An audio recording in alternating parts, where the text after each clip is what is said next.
So this evening's program is the first in what we intend to be an ongoing series that focuses on many critical inflection points in American history, wherein the deep and contentious societal arguments about race, racism, equality, citizenship, social justice made their way to Washington, D.C. and the halls of the U.S. Capitol. And oftentimes, when these issues were taken up in Congress by the members of the House and or the Senate, the sometimes lengthy debates that took place reflected those of the broader nation. And in the best cases, congressional engagement on civil rights matters reflected our better angels. Passage of the Reconstruction amendments in the aftermath of the Civil War, and a century later, landmark laws such as the Civil Rights Act of 1964 or the Voting Rights Act of 1965 are examples of this. But in less triumphal instances, congressional action also produced legislation like the Chinese Exclusion Act of 1882, which reflected some of our worst impulses. And in other cases, such as tonight's talk, the members of Congress have deliberately avoided even debating America's most pressing matters, including that most peculiar of institutions, slavery. And so Congress's historical record on civil rights matters in many ways mirrors that of our nation. And in that, I think it can tell us a lot. And so our hope is that these programs can help inform the vital debates and conversations that we, the people, are having right now in our communities in this historical moment about the deep intertwined histories of race and racism, institutional inequality, and the long, long fight for social justice in America. Tonight's featured speaker is Dr. Michael E. Woods, and the title of Michael's talk is Slavery, Civil Rights, and the Gag Rule in Congress. Michael is Associate Professor of History at the University of Tennessee, Knoxville, and as of August 1st, he is going to be the director of the Andrew Jackson Papers as well, which is also at the University of Tennessee, Knoxville. He is the author of numerous articles and essays focusing on the Civil War and the broader Civil War era. Michael's books include Bleeding Kansas, Slavery, Sectionalism, and Civil War on the Missouri-Kansas Border, Emotional and Sectional Conflict in the Antebellum United States, which won the Southern Historical Association's James A. Raleigh Award, and most recently, in 2020, Arguing Until Doomsday, Stephen Douglas, Jefferson Davis, and the Struggle for American Democracy. Now, normally we'd have Michael signing books in our rotunda after his talk, but that's not possible, unfortunately. But I do encourage you to check out his books. They're very well reviewed and received. And in the process, I encourage you to support our local independent bookseller in Shepherdstown, Four Seasons Books.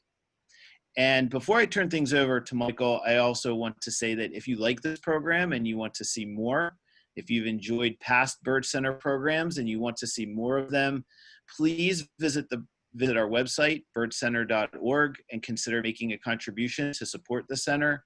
Our programs are donor supported, and we cannot conduct them without your ongoing generosities. And we thank you very much for that, and we thank you for joining us tonight. And so with that, I'm going to turn things over to Michael, and he's going to tell us about Congress and the Gag Rule. Go ahead, Michael. All righty, thank you. Thank you. I'm going to go ahead and share my screen with you, not because there's any really flashy imagery, but there is some things that I think will put some faces to names and maybe bring things a little bit more to life. So we'll pull up the shared screen, and we'll be on our way.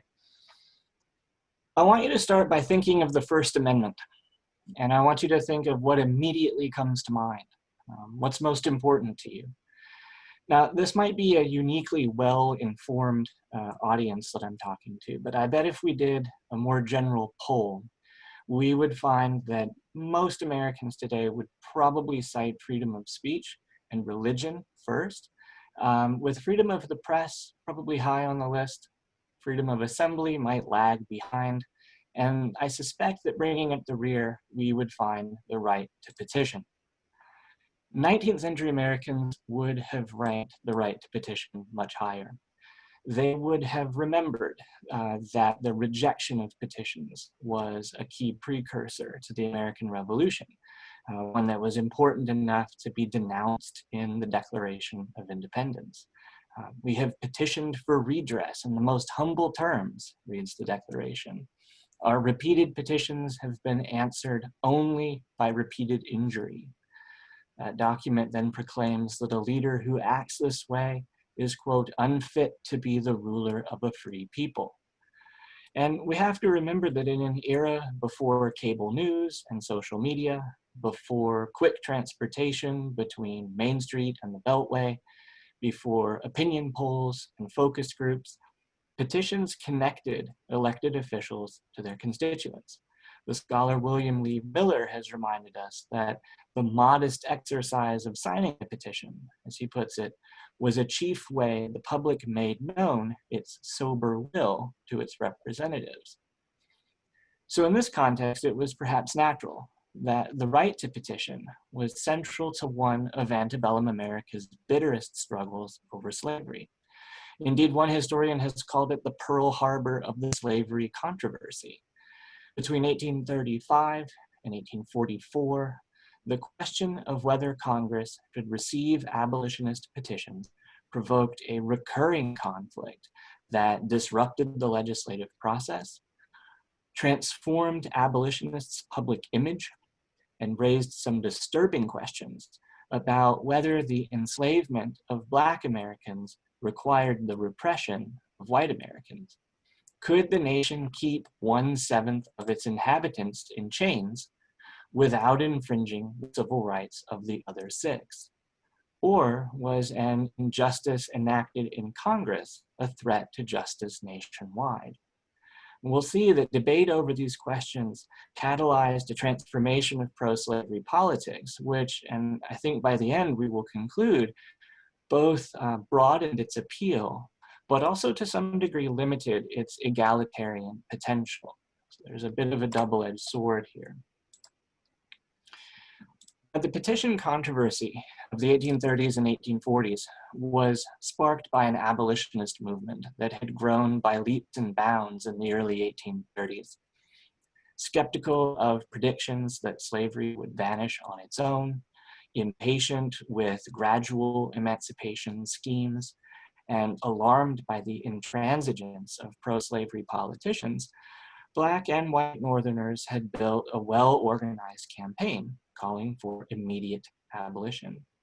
Backed by the American Anti-Slavery Society, which was established in 1833, abolitionists organized local chapters, they raised funds, they sponsored traveling speakers, and most importantly, they made use of the written word through pamphlets and books and editorials like the images and documents that you see in front of you on the slide. Abolitionists created a vibrant print culture that amplified the voices of freeborn Americans as well as the voices of those who had once been enslaved. Their message was powerful. Slavery violated Christian teachings and American ideals. Whites of all regions were complicit in upholding and profiting from slavery, and they must immediately end it. They must also acknowledge the equal natural rights of all people and dismantle the systems of segregation and discrimination that were prevalent in the North. So this abolitionist vanguard remained small, but it steadfastly attacked both Southern slavery and the nationwide racism that rationalized it. Now, one key part of this growing campaign was to press for abolition in Washington, D.C. Abolitionists condemned the presence of slavery and slave trading in the capital of an ostensibly free republic. They also recognized that although Congress could not abolish slavery within a state, it did have exclusive jurisdiction over the District of Columbia, and that made abolition there a very temptingly plausible goal. And so, borrowing a strategy used by British activists who succeeded in getting an abolition law through Parliament in 1833, American abolitionists used petitions to take their case directly to their senators and representatives. Ultimately, thousands of Northerners would sign these petitions. And in doing so, many of them made quite a radical claim to citizenship at a time when suffrage was restricted to a minority of the population. Although many petition campaigns were directed by white men, the signatures came from women, from African Americans, and from minors as well. This one that you see on the screen in front of you was printed specifically for ladies to sign, and then you could fill in your location. This one came from West Springfield, Massachusetts. And although they initially adopted a very deferential tone, early petitions often beseeched their fathers in Congress to take action. These petitions grew more assertive over time. The scholar Susan Zeski has shown that by the 1840s, women were beginning to use the act of petitioning not only to assail slavery, but also to lay claim to other rights of citizenship, including suffrage, a shift that would bear fruit in the Seneca Falls Convention in 1848. So even when they were rather temperate in tone, these abolitionist petitions were quite revolutionary, both for their content and also for the people that they mobilized for political action. Now, by the mid-1830s, pro-slavery politicians came to regard these petitions as serious threats. And in part, this was because the wider context, the world around them, looked more menacing. In 1829, David Walker, a free Black Bostonian, had penned a thundering abolitionist tract that circulated throughout the South and was reprinted numerous times. The title page that I have here was a third edition that came out in 1830, so this one stayed in print. 2 years later, William Lloyd Garrison, pictured on the bottom here, had established The Liberator, probably the best known abolitionist newspaper.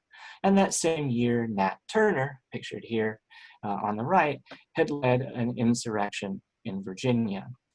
Within 2 more years, the American Anti-Slavery Society had organized. Slavery had been abolished in the British Empire.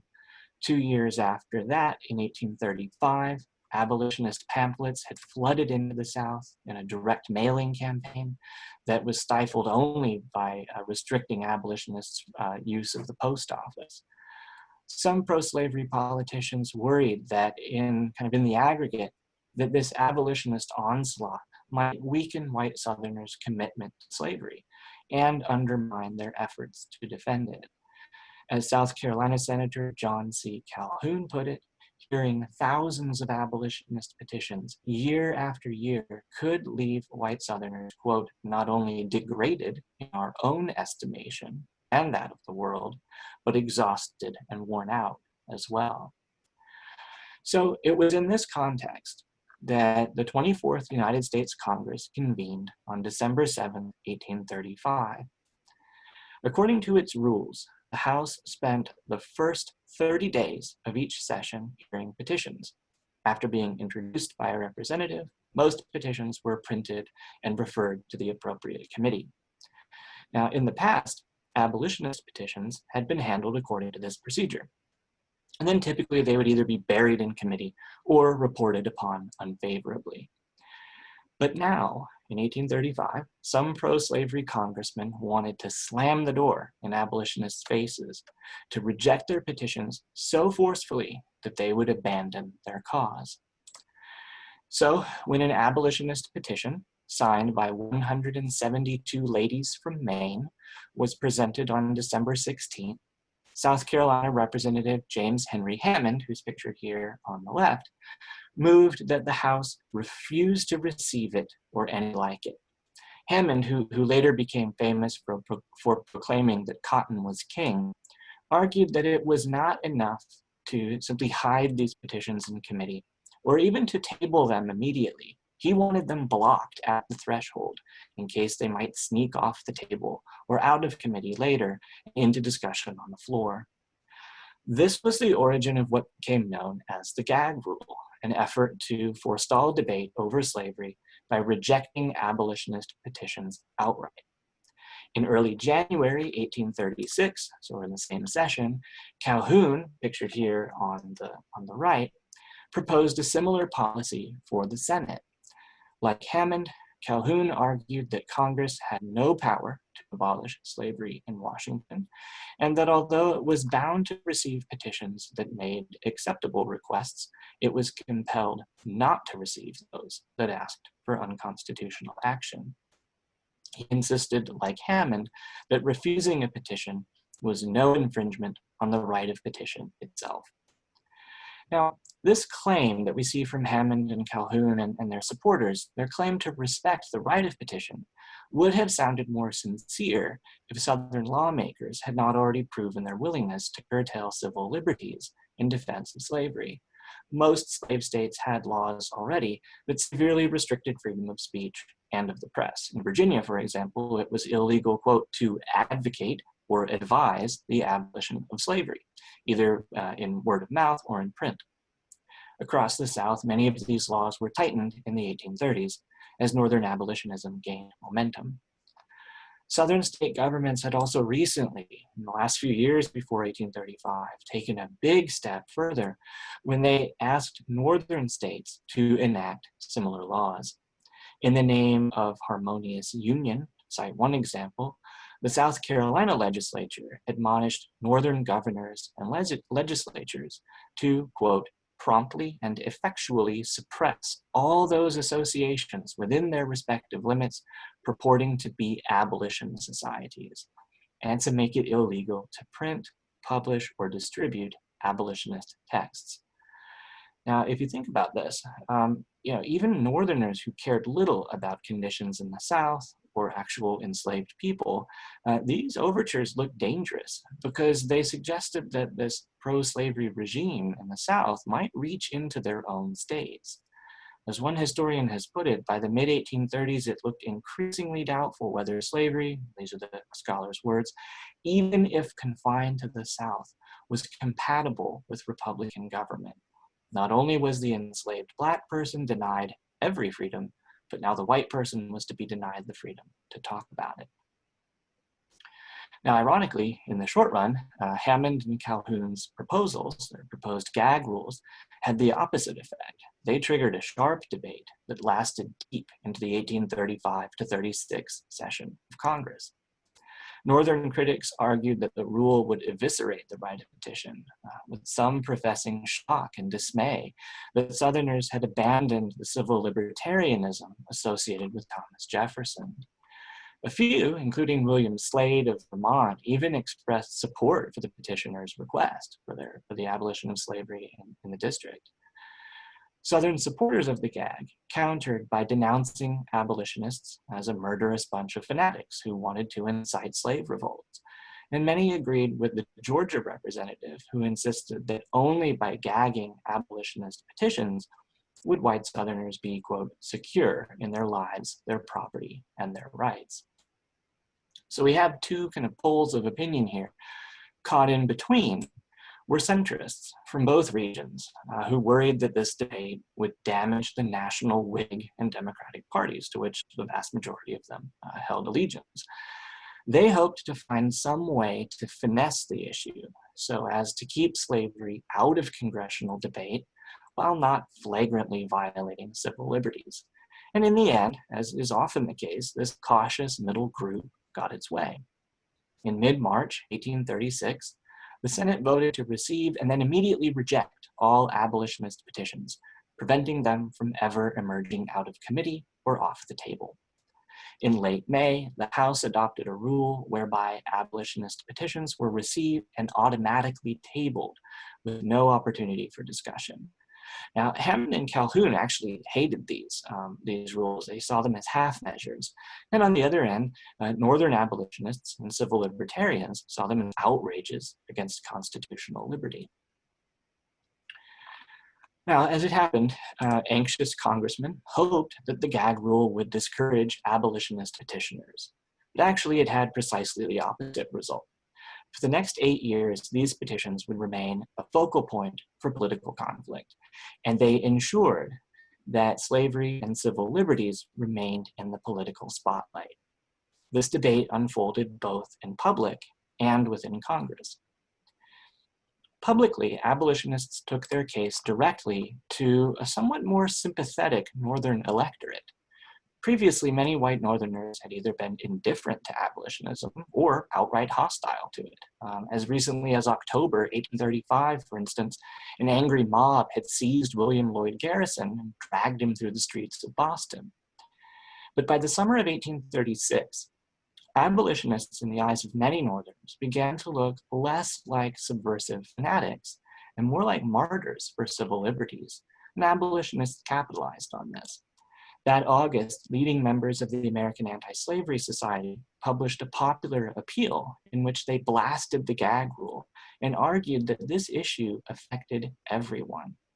Let no one think for a moment, they wrote, and this is worth quoting at length here, that because he is not an abolitionist, his liberties are not and will not be invaded. We have no rights distinct from the rights of the whole people. The right of petition and the freedom of debate are as sacred and valuable to those who dissent from our opinions as they are to ourselves. Can the Constitution at the same time secure liberty to you and expose us to oppression? No, fellow countrymen. We must all be free or all slaves together. Now, at the same time that they're issuing these kinds of public appeals, abolitionists also redoubled their efforts to get a hearing in Congress. They gathered thousands of signatures on fresh petitions for the abolition of slavery in the district, and they recruited congressional allies who would brave the procedural storm in an effort to present them. Their most illustrious associate was John Quincy Adams, pictured here in this kind of neatly colorized image of this famous photograph. Adams, of course, is the former president who was elected to the House in 1830 and continued to represent his Massachusetts district until his death in 1848.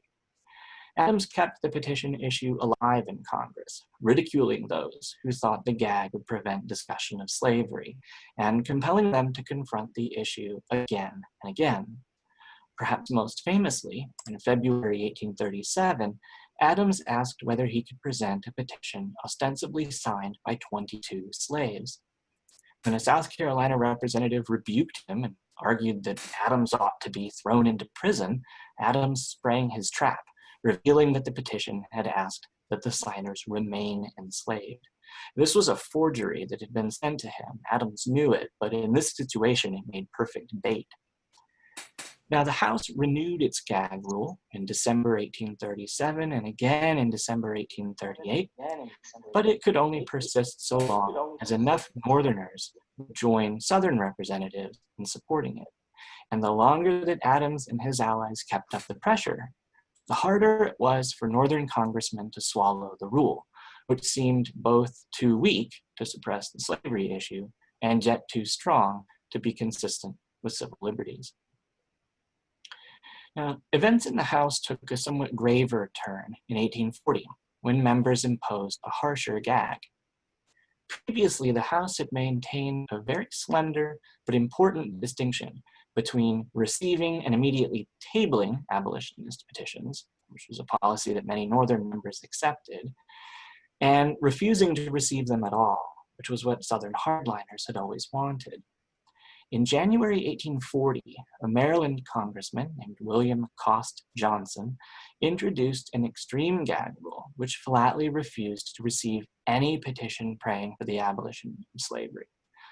Southern Whigs and Southern Democrats, who were locked in a battle over who more effectively protected slavery, rallied behind Johnson's proposal, and enough Northerners went along with it for it to pass by a margin of 6 votes.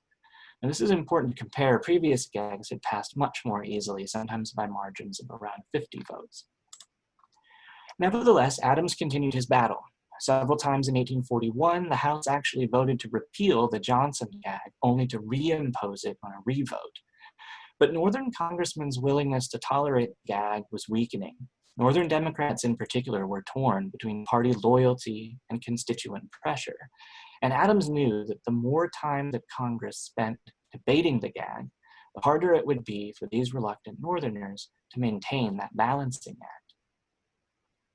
Adams raised the stakes even further in January 1842, when he introduced a petition from Haverhill, Massachusetts, which asked that the Union be dissolved. The 46 signers believed that the Union disproportionately benefited slaveholders and was destined to end in disaster. Now, Adams urged the House to receive the petition and send it to a committee that would return an unfavorable report. But in fact, what he hoped was that the committee would also promise to restore the right of petition and thus demonstrate that the Union was safe for civil liberties. Southerners tried to censure Adams, but Northerners rallied behind him and blocked that effort. And all the while, Adams kept introducing more petitions, although the House kept rejecting them. So this struggle, which typically raged at the start of every session, continued through the next few sessions of Congress, and the House gag continued to lose support. It squeaked through in December 1842. It was reimposed by a single vote in February 1844. And finally, in December 1844, the House voted 108 to 80 to repeal all gag rules. Southerners were overwhelmingly in favor of maintaining the gag. Northern Whigs were solidly against it. But now this decisive bloc of Northern Democrats had swung strongly against the gag, voting 54 to 16 against it. And so after nearly a decade, the gag rule had been defeated. So what do we make of this? This is a kind of an often forgotten episode of congressional history. What does it tell us? I think the gag rule controversy exposes some of the greatest strengths and some of the greatest weaknesses in American anti-slavery politics. And in doing so, it illuminates a persistent tension which is faced by most political movements between purity on the one hand and pragmatism on the other. And in illuminating this, commentary from Catherine Beecher can begin to point us in the right direction. Beecher is pictured here. She was the daughter of Lyman Beecher, the Presbyterian minister and social reformer, and the sister of Harriet Beecher Stowe, the author of Uncle Tom's Cabin. In 1837, as the gag rule debate was raging, Beecher noted that abolitionists were gaining strength, but not in the way that they originally intended. And her comments, I think, are worth quoting at length. So I'm going to give you several sentences of what she's saying here, because it really cuts to the heart of the matter.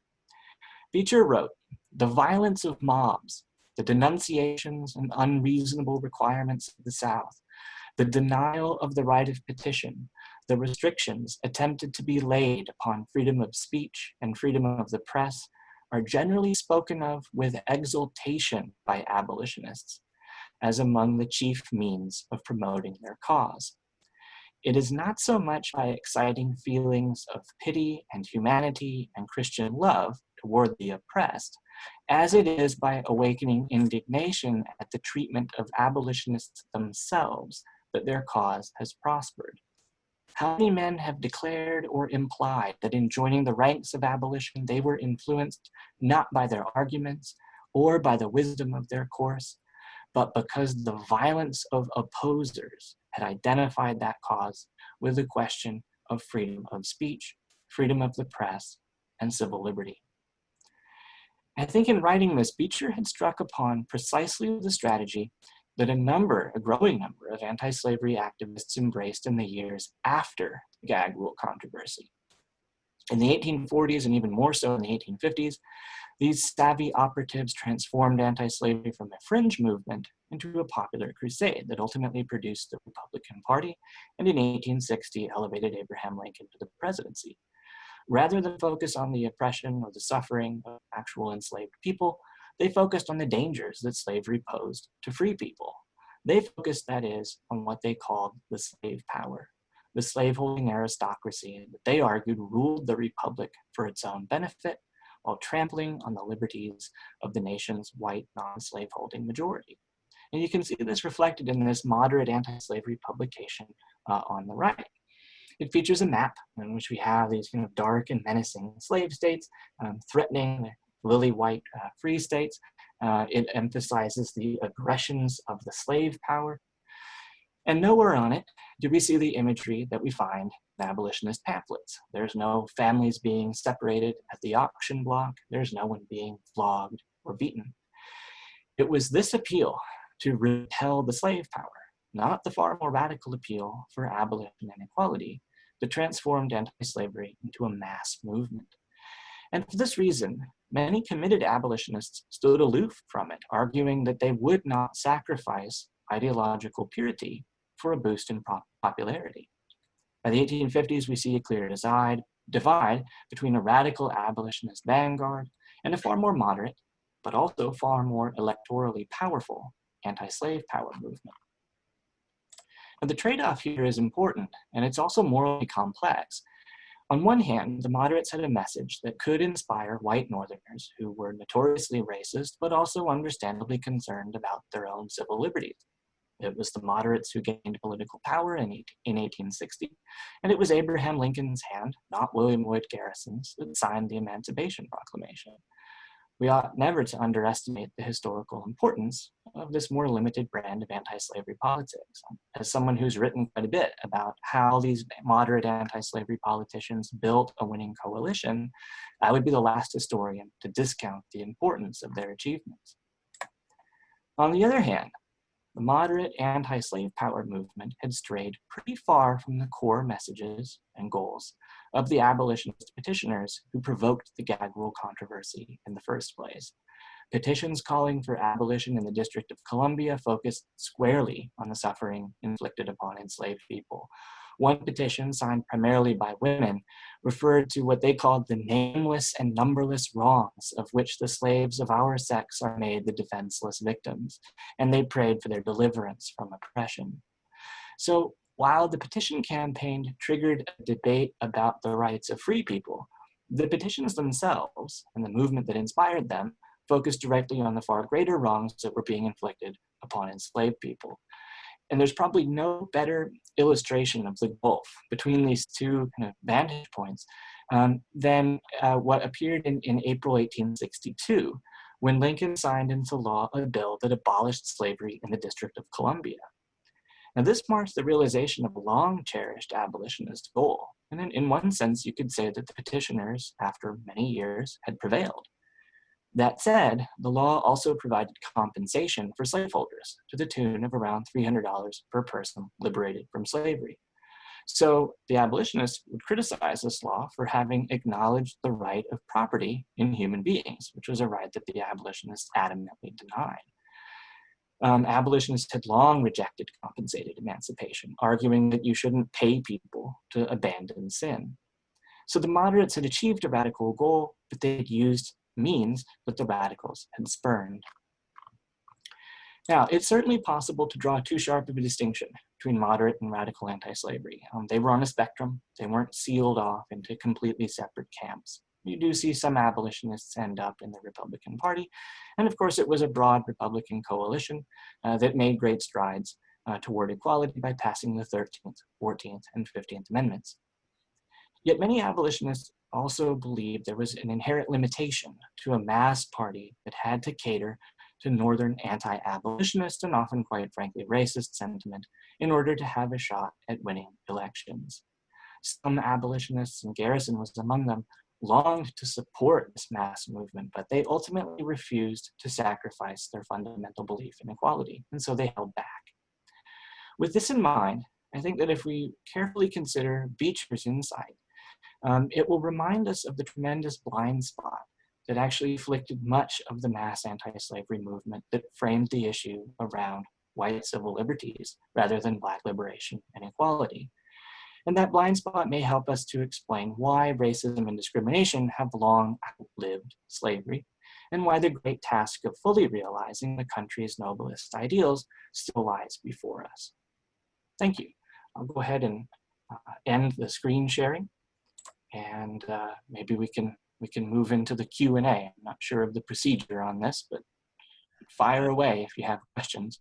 Yeah, if you know, like I said, we would really prefer if you have questions for Michael to put them into the chat box, and we can proceed that way. I'll give you all a minute to kind of gather your thoughts.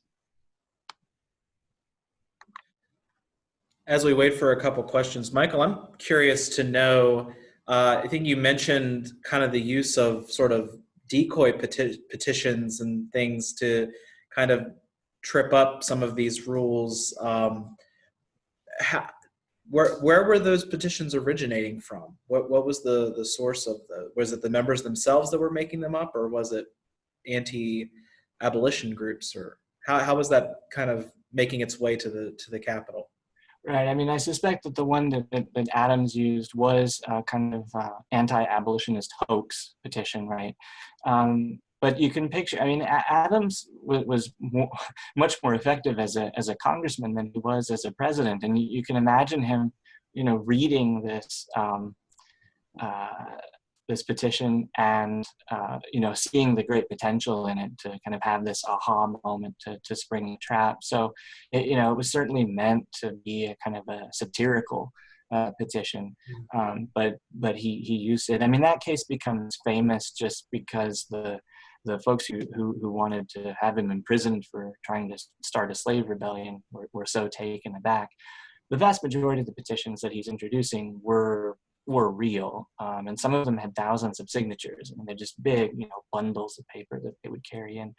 So you don't see a huge wave of these kind of fake petitions in terms of they're being introduced. There's plenty of real ones to be to go around.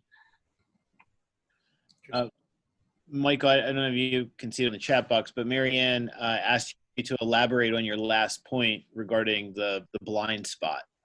Mm-hmm. Yeah, I mean, I suppose the point I was making is what the petition campaign is kind of at the very forefront, at the spearhead of what in the middle of the 19th century is an extremely radical movement, because it's not only calling for an end to slavery, but it's also calling for an end to all different forms of discrimination and segregation that are really prevalent in the northern states as well, education, job opportunities, and the like. And that movement, because of its radicalism, remains quite small. I mean, in 1839, there's maybe 250,000 members of the American Anti-Slavery Society, a country that's got 17 million people in it. What becomes far more powerful at the ballot box is a much less radical movement that's really saying, look how much slavery threatens the rights of free people. And the rights of free white people in the country if it's doing things like suppressing freedom of speech and freedom of petition.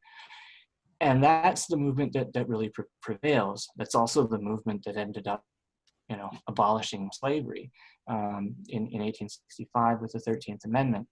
So what I would say the blind spot there is they were much more effective ultimately in rallying a lot of popular support and a lot of electoral support for a movement that's pushing back against the slave power, as they called it, and much less effective at pushing back against things like racial discrimination and segregation.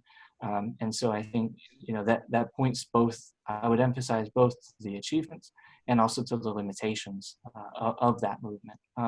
And there's very few people who were as sharp of critics of this kind of moderate movement as many of the abolitionists themselves, who saw it as just too morally compromised. And that's a strategic decision and a moral decision on their part, but they were often very, very critical of it. In kind of keeping with that theme, Ray has asked, what about Black abolitionists like Douglass? Did he stick with liberation rather than rights? Yeah, Douglass is interesting because he's a little bit more sympathetic to the Republicans. I mean, he made a point to, when especially after Lincoln was elected, to meet with Lincoln. The fact that Lincoln actually agreed to meet with him on multiple occasions is pretty remarkable in and of itself.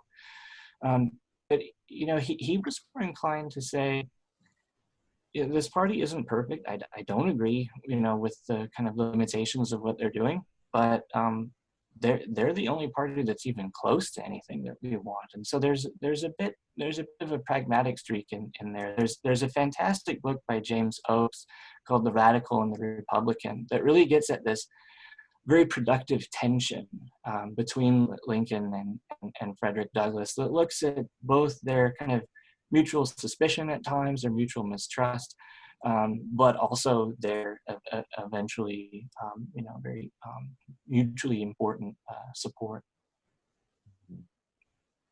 So there's another question that says, is there much evidence available about how the citizens of the District of Columbia responded to both the call for abolition in the district and or the gag rule?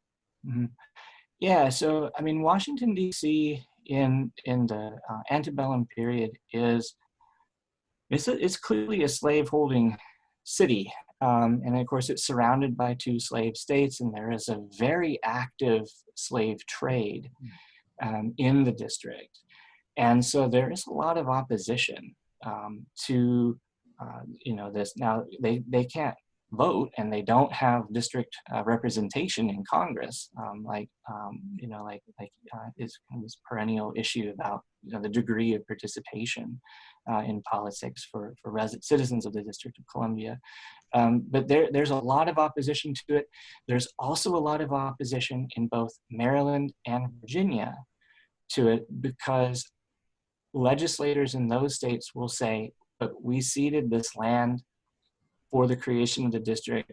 We did not expect that abolition there would become possible, or that this would happen. And what they're worried about is if slavery is abolished there, you would see it become a kind of a haven for fugitive slaves. So that there is a pretty sharp degree of popular opposition. On the gag rule, it would depend really on the person's politics, but so many of the kind of, I suppose we would call them kind of middle of the roaders, politicians in both parties found that the gag was convenient because this isn't an issue that they particularly want to be talking about. So it kind of shielded them? Yeah, I mean, you have to remember that, the two-party system then is dominated by the Democrats and the Whigs. Both of these are legitimately national parties. They have significant support throughout the country, and they are not eager to take up an issue that could divide their members along regional lines. The fear is that will break up the parties. And so if they don't have to talk about this, if they don't have to take votes on this, they would really like to keep it that way. Mm-hmm. So another question that is more contemporary oriented, how does the gag rule differ from today's Senate's ability to choose not to consider House submissions to them? I would say that the big difference is in the kind of the popular optics of this.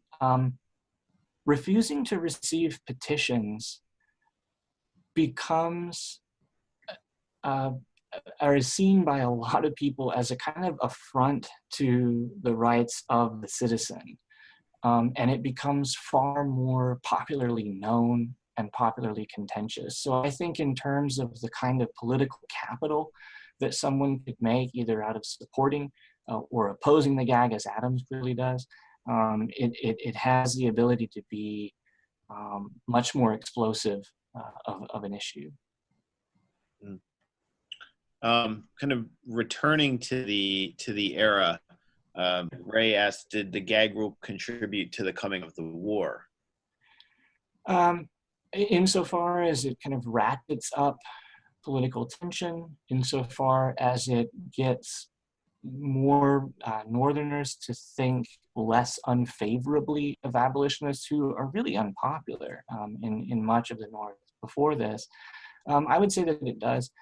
I would also say, though, that there's quite a bit of time. I mean, there's 17 years between the lifting of the House gag and the outbreak of the war. There's a lot of political water under the bridge in between there, and the most important one, in my view, is the explosion of the territorial and expansion issue. Right? Will slavery be allowed to expand into the West? That really bursts onto the scene just a couple of years after the House gag is lifted. I would rank that as of greater importance, but the gag rule is there. People remember it, and as an example that moderate critics of slavery can point to of this kind of insidious slave power, it does have a lingering effect. So I would say it does contribute, but in a kind of a cumulative way, in an aggregate way. I have a question, and it is sort of thinking ahead to Reconstruction. You know, this really, I think what you're saying is, you know, there's a broader kind of commitment and almost self-interest in sort of ending slavery, less so about sort of turning back all of these sort of other sort of problems, you know, stemming from racism and discrimination. That seems to indicate that, you know, maybe the commitment to Reconstruction was always not really about sort of providing equality of opportunity, et cetera, for formerly enslaved peoples, and really just kind of making sure that that slave power didn't come back. I feel like that kind of changes the narrative. Do you think that that's on point? I mean, I think we can definitely question the depth of commitment of some of the people. I mean, there are folks, Thaddeus Stevens and folks like that, who are pretty clearly committed to a more egalitarian version of Reconstruction. But there's a significant kind of moderate, you know, wing that will say, well, you know, yeah, we got rid of slavery. We have, at least in theory, the right for Black men to vote. We did it, you know, we won, and now we can move on to other issues that we would rather talk about. And so I think it does help to explain what is often called the Northern retreat from Reconstruction. Is to question, well, just how far had folks been willing to go before. You also have to remember that as the Republican Party is rising in the 1850s, they're not talking even about abolition. They're talking about kind of pushing back against slaveholders and government, preventing the expansion of slavery, and maybe someday, hoping that slavery would go away. And so that's even more limited than what you see during the war, when much of the party does eventually rally behind immediate abolition. Chess has inquired asked a kind of a more specific question. Were the petitions addressed to Congress as a whole or to individual members of Congress by their constituents? And then a follow-up, when did the process of considering petitions during the first 30 days end? I don't know the answer to the second question. Maybe some of the congressional historians know that. That's a really good question. The first question is, they were usually addressed to one or the other of the houses of Congress. So they would be, to the House of Representatives in Congress assembled, or to the Senate assembled. The Senate gag rule, just as an aside, is far less well known and actually lasted longer. The Senate gag is in place until 1850. And yet it didn't trigger nearly as much debate either within the Senate or in public. And public attention was definitely fixated on the House. And the reason for that, as far as the most careful scholar of the Senate gag has suggested, a really fantastic article, is that the Senate gag was really a kind of procedural trick. What they would do is have a rule that said that any abolitionist petition would be tabled, and then the Senate would vote not on the question of whether to table it or to bring it off the table, but on the question of whether to consider bringing it off the table, so that no one would actually have to vote against the petition itself. They would only have to vote against opening up for debate the question of, should we receive this petition? So they added a step in there that made it much more comfortable for more senators to accept. And so it lasts until 1850. That's just kind of an aside. Interesting.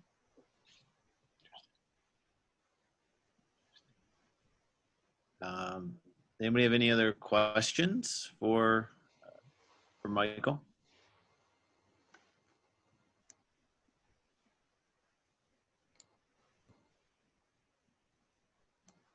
No?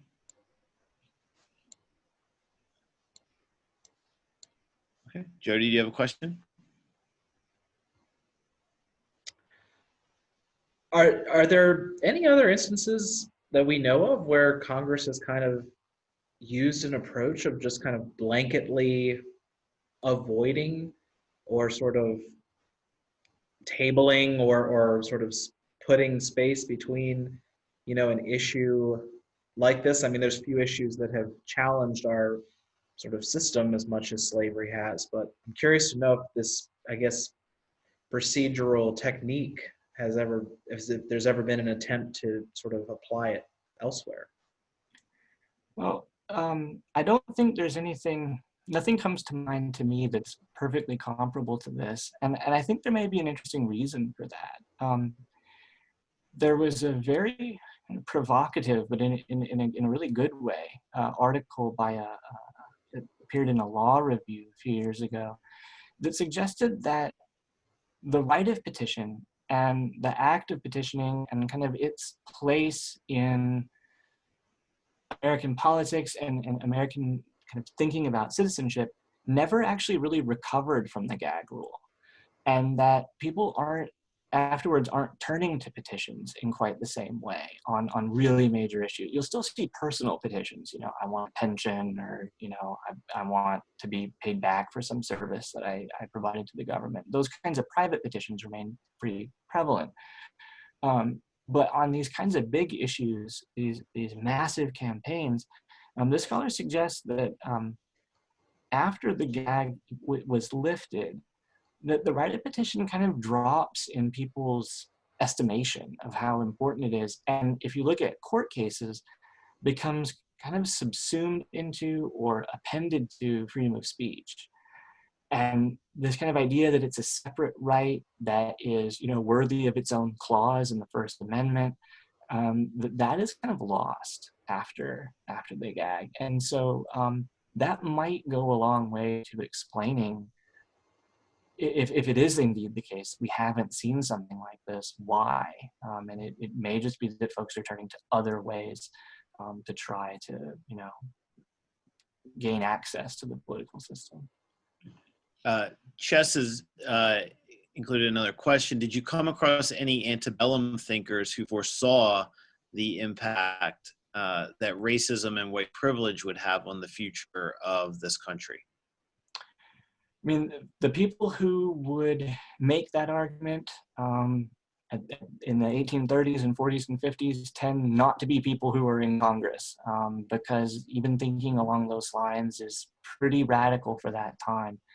So the people who would be talking about that are the abolitionists, and they are very much saying that this is going to destroy this kind of experiment in self-government, that we can't all be free until we're all free, and so that's where you would find those kinds of predictions or those kinds of warnings. You're probably not going to see that, with maybe a few exceptions in the 1850s, coming from members of Congress themselves.